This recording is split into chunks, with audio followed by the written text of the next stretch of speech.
اللهم صل على سيدنا مولانا محمد بعد الوجود والكرم منبع العباد وبارك وسلم صلاة وسلاما عليك يا رسول الله عليك يا حبيب الله آقا غوث اعظم رضی اللہ تعالیٰ ارشاد فرماتے ہیں کہ میرے آقا میرے دادا میرے جد امجد رسول گرامی وقار مدنی تاجدار صلی اللہ علیہ وآلہ وسلم ارشاد فرماتے ہیں من زارا قبری وجبت لہو شفاعتی غوث اعظم فرماتے ہیں میرے دادا جان کا فرمان ہے کہ جو میرے قبر کی زیارت کر لے یعنی آقا کا فرمان نبی کائنات کا فرمان ہے کہ جس نے میرے قبر کی میرے مزار کی زیارت کی اس کی شفاعت میرے لیے واجب ہو گئی سبحان اللہ اور آقا غوث اعظم فرماتے ہیں تو میرے دادا نبی دو جہاں کا فرمان ہے غوث اعظم فرماتے ہیں جو میرے اس گلی سے گزر جائے اس کے لیے جنت میری شفاعت کرنے کے لیے غوث اعظم فرماتے ہیں میرے دادا کا اعلان ہے جو میرے قبر کی زیارت کرے اس کی شفاعت میرے لیے واجب ہے اور جو اس بغداد کی اس گلی سے گزر جائے ان کا بیٹا یہ کہتا ہے جو قادر یہ کہتا ہے کہ جو اس گلی سے گزر جائے اس کی شفاعت تو قادر کے لیے واجب ہے ایک مشائخ کی بزرگ ہے ان کی بارگاہ میں لوگوں نے عرض کیا میرے آقا رسول گرامی وقار کا یہ فرمان تو سمجھ میں آیا غوث اعظم نے اس گلی کے بارے میں کیوں کہا کہ نہیں معلوم ہے تمہیں آقا نے کہا بغداد کی اس گلی میں اکثر نبی کا گزر ہوا کرتا ہے اسی لیے آقا غوث اعظم نے ارشاد فرمایا اس گلی سے گزر جائے اس کی شفاعت نعرے تکبیر نعرے تکبیر نعرے رسالت نعرے رسالت فیضان غوث اعظم فرمان غوث اعظم نعرے تکبیر نعرے رسالت خدا کے فضل سے ہم پر ہے سایہ غوث اعظم کا خدا کے فضل سے ہم پر ہے سایہ غوث اعظم کا اور ہمیں دونوں جہاں میں ہے سہارا زور سے میرے پیارے خدا کے فضل سے ہم پر ہے سایہ غوث اعظم کا ہمیں دونوں جہاں میں ہے سہارا غوث اعظم کا اور وہ غوث اعظم کا سہارا کیوں نہ ہو بلا کے چوروں کو دیتے ہیں وہ ڈال کر بلا کر چوروں کو دیتے ہیں وہ ابطال کا رتبہ ہمیشہ روش میں رہتا ہے بلا کر چوروں کو دیتے ہیں وہ ابطال کا رتبہ ہمیشہ روش میں رہتا ہے دریا غوث اعظم کا اور پاور غوث اعظم کا تو یہ ہے کہ گئے وقت میں اس 70 مریدوں کے نہیں بولو یہاں بھی آپ کا غوث اعظم جلوہ گر ہے اگر غوث اعظم کی جلوہ گری کا فیضان لینا ہے تو زور سے بولو گئے ایک وقت میں 70 مریدوں کے احاطہ سمجھ میں آ نہیں سکتا محمد غوث اعظم گئے ایک وقت میں 70 مریدوں کے احاطہ سمجھ میں آ نہیں سکتا محمد غوث اعظم کا حاضرین تھوڑی دیر ذہن کی حاضری کے ساتھ آپ ملاحظہ فرمائیں ایک پکی بات آپ کے جھولی میں ڈالنے والا ہوں ذرا زور سے بولو سبحان اللہ پیرانی پیر روشن ضمیر یہ اولاد ہے حضرت امام حسن سے بولو میرے آقا نبی دو جہاں صلی اللہ علیہ وسلم کی شہزادی وقت میں قیامت خاتون جنت حضرت فاطمہ زہرا رضی اللہ تعالیٰ عنہ کے بڑے صاحبزادے حضرت امام حسن رضی اللہ تعالیٰ عنہ اور ان کے چھوٹے صاحبزادے سیدنا امام حسین سید الشہداء شہداء کربلا یہ غوث اعظم اولاد کس کی ہے حضرت امام حسن کی زور سے بولو اور شہنشاہ بھارت شہنشاہ بغداد بڑے بھائی حضرت امام حسن کی اولاد ہے اور چھوٹے امام حسین کی اولاد میں شہنشاہ بھارت غریب نواز حسین کی ہمارے پاس تو حسنی آقا بھی موجود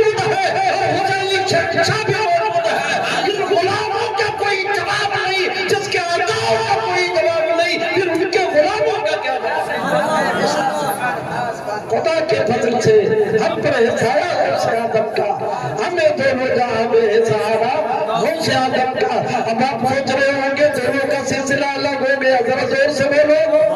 نہیں پیارے، حضرت امام حسن کے بیٹوں کے بیٹوں کے بیٹوں میں میرے آقا پیرا نبی روشن ضمیر، اس سلسلے سے آقا امام حسن کی اولاد ہے،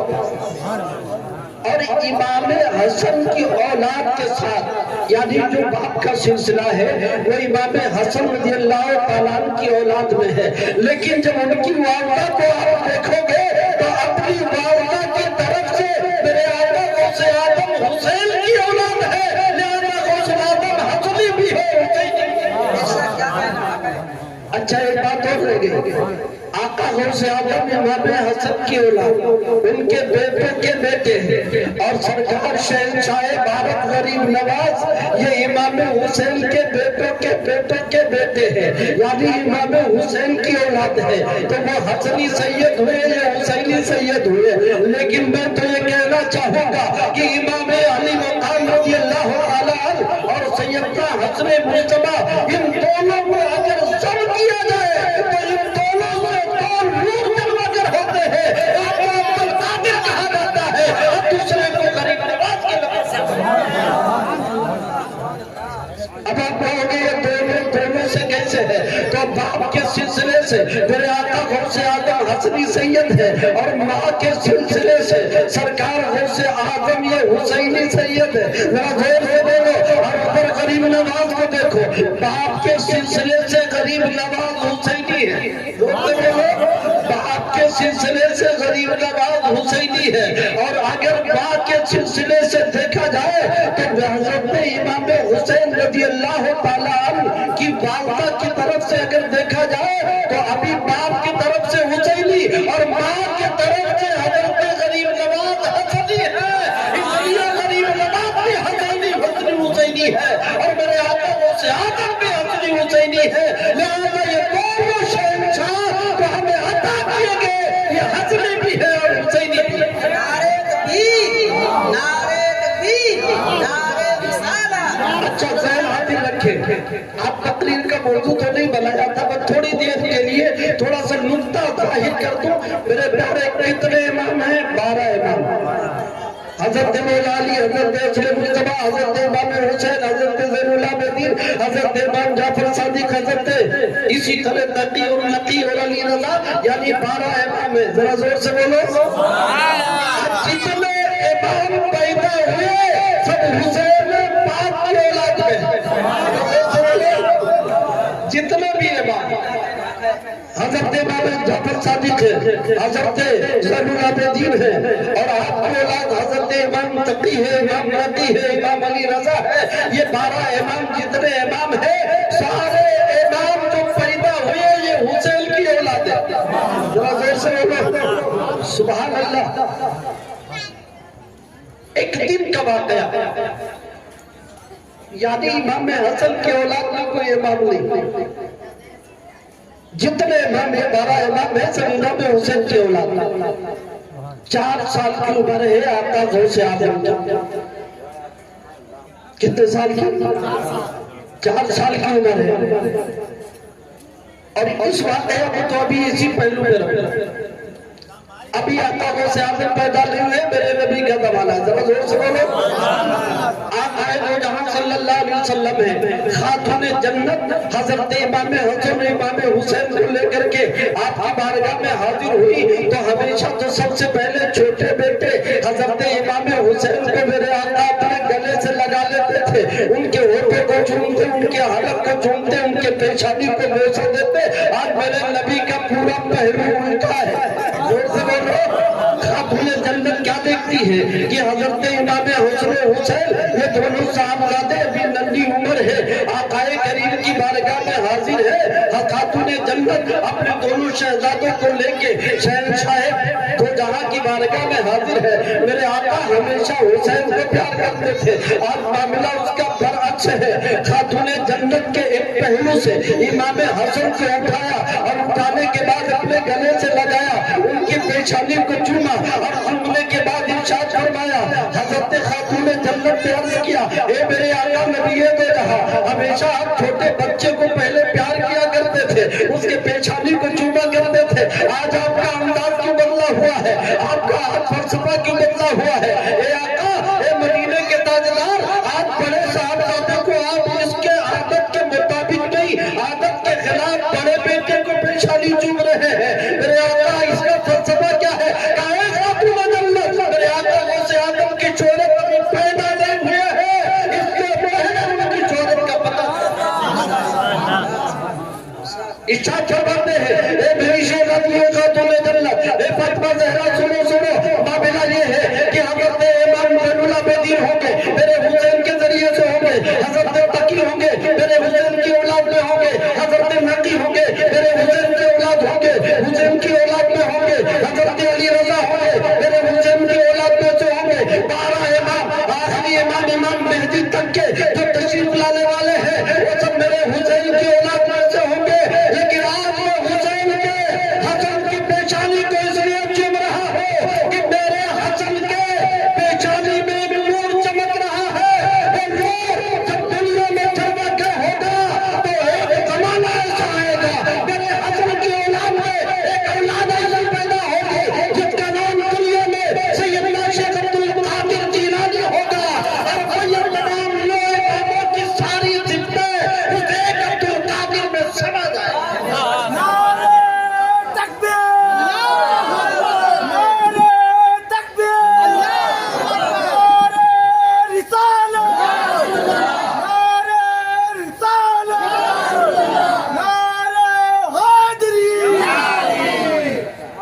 یہ جو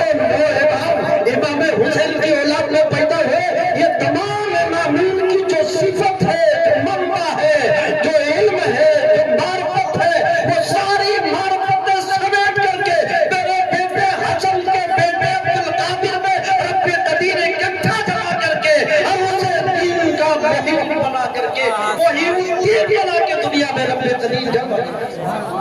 یہ میرے آقا غوث اعظم کی شان, ذرا زور سے بولو سبحان اللہ. تقریر سن لی ہے کیا؟ ابھی تقریر شروع نہیں کیا, ختم کرنے والا ہوں. تقریر انشاءاللہ پھر سناؤں گا, ذرا دعوت کے بول دو سبحان اللہ. خدا کے فضل سے ہم پر ہے سایہ غوث اعظم کا, ہمیں دونوں جہاں میں ہے سہارا غوث اعظم کا. خدا کی عزت و جلال کی قسم, آپ مقدر والے ہیں, ہم مقدر والے ہیں. آقا غوث اعظم جس سے اپنا ذکر کرا لے وہ مقدر والا ہے, اور جس سے اپنا ذکر سنوا دے وہ بھی مقدر والا ہے, جس سے اپنے گھر کو روشن کروا لے وہ بھی مقدر والا ہے. غوث اعظم جسے اپنے نام کا لنگر کرا لے وہ بھی مقدر والا ہے, اور مقدر والا اس لیے کہ میرے آقا سیدنا شیخ عبد القادر جیلانی محمود سبحانی نے جب رب قدیر نے اعلان فرمایا تھا, اے رب قادر تمہیں بغداد دیا جا رہا ہے, کہا رب قدیر میں بغداد میں نہیں رک سکتا, یہاں کے لوگ بڑے لگا رہے ہیں, کہا عبد القادر بغداد تمہیں دیا جا رہا ہے, کہا رب قدیر نہیں رہ سکتا, یہاں کا ماحول اچھا نہیں, کہا عبد القادر بغداد میں رہیے. کون سے بولو, اگر تو عبد القادر کو بغداد ہی میں دینا چاہتا ہے, بغداد ہی میں رکھنا چاہتا ہے, عبد القادر محبوب کے انداز میں ہے, اور محبوب کی ہر ناز برداری کی جاتی ہے, محبوب کی ہر عطا کو قبول کیا جاتا ہے, محبوب کے ہر نخرے کو مقبول کیا جاتا ہے. رب کی بارگاہ میں عبد القادر محبوب ہے, اپنی محبوبانہ عطا کے ساتھ ہم کہتے رب قدیر اگر تجھے عبد القادر کو بغداد میں رکھنا ہے تو میری کچھ شرط ہے. سبحان اللہ. رب قدیر نے کہا وہ کون سی شرطیں ہیں؟ اے عبد القادر آج جتنی شرطیں تو رکھے گا تیرا رب ساری شرطوں کو قبول کرنے والا. سبحان اللہ سبحان اللہ. آقا غوث اعظم ارشاد فرماتے ہیں, میں نے اپنے رب کی بارگاہ میں بغداد میں ٹھہرنے کے لیے 70 شرطیں رکھی, اور رب قدیر نے ہر شرط کو 70 مرتبہ قبول کر کے اب میرے آقا پیران پیر ارشد نبی آقا غوث اعظم رضی اللہ تعالیٰ ارشاد فرماتے ہیں 70 70,000 کا مجمع ہے. میرے آقا غوث اعظم ارشاد فرماتے ہیں اے میرے غریبانو ایک بات بتا دو کیا ان 70 شرطوں میں جو رب قدیر نے میری شرطوں کو قبول کیا تھا ان 70 شرطوں میں سے ایک شرط تمہیں نہ بتا دوں؟ سبحان اللہ سبحان اللہ. مجمع طرف آیا بیدار ہو گیا وجدانی کیفیت طاری ہو گئی. بہت کو ایسے ہیں کہ ان کی روح کب سے ان شریر سے پرواز کر گئی. اللہ اکبر. غوث اعظم نے ارشاد فرمایا کہ میں تمہیں نہ بتا دوں 70 شرطیں جو رب نے میری قبول کی ہے ان میں ایک شرط اگر کہو میں بتا دوں. سبحان اللہ. سارے لوگ دیوانگی میں عرض کرتے میرے آقا ضرور بتا دیا جائے. میرے آقا غوث اعظم ارشاد فرماتے ہیں سنو ان 70 شرطوں میں ایک شرط جو رب کی بارگاہ میں نے رکھی تھی وہ یہ عرض کیا تھا اے رب قدیر اے پروردگار عالم تیرے اس عبد القادر سے قیامت تک جو محبت کرے اسے جب موت آئے تو اس وقت تک اسے موت آئے جب تک ان کا ایمان سلامت ہے. اور اگر وہ بے ایمان بھی ہو جائے تو موت اس وقت آئے جب ایمان ان کا واپس آتا ہے. سبحان اللہ سبحان اللہ. اب کتنے مقدر والے ہو یہ جلد غوث الورا محبت غوث الورا یہ تمہارے ایمان کی دلیل ہے. غوث اعظم نے رب قدیر کی بارگاہ میں بھیک مانگ لیا ہے. اگر واقعی تمہارے دل کے اندر غوث اعظم کی محبت ہے اور یہ محبت کی نشانی ہے جس میں غوث الورا بنا رہے ہو یہ غوث اعظم کے نام سے نعرے لگا رہے ہو یہ لنگر غوث اعظم کام کر رہے ہو یہ غوث اعظم کا تذکرہ کر رہے ہو ان کے نامہ کا ذکر کر رہے ہو خدا کی قسم یہ محبت کی نشانی ہے. اور غوث اعظم فرماتے ہیں جو مجھ سے محبت کرے اے رب قدیر تو اسے موت نہ دینا اس وقت تک جب تک اس کا ایمان سلامت نہ رہے. اگر وہ کافر بھی ہو جائے تو موت اس وقت آئے جب وہ توبہ کر کے معلوم یہ ہوا بتایا چلا تم سے بڑا کون مقدر والا ہو سکتا ہے. اگر تمہارے سینے میں غوث اعظم کی محبت ہے تو خدا کی عزت و جلال کی قسم تم کفر پر نہیں مرو گے. اگر پہلے کفر ہو گیا ہے تو اس وقت مرو گے جب توبہ کر کے ایمان. اس سے بڑی کوئی تمہیں دولت چاہیے اس سے بڑا کوئی خزانہ چاہیے. یہ آقا غوث اعظم کے صدقے میں اتنا عظیم نعمت بن گیا ہے بس اسی نعمت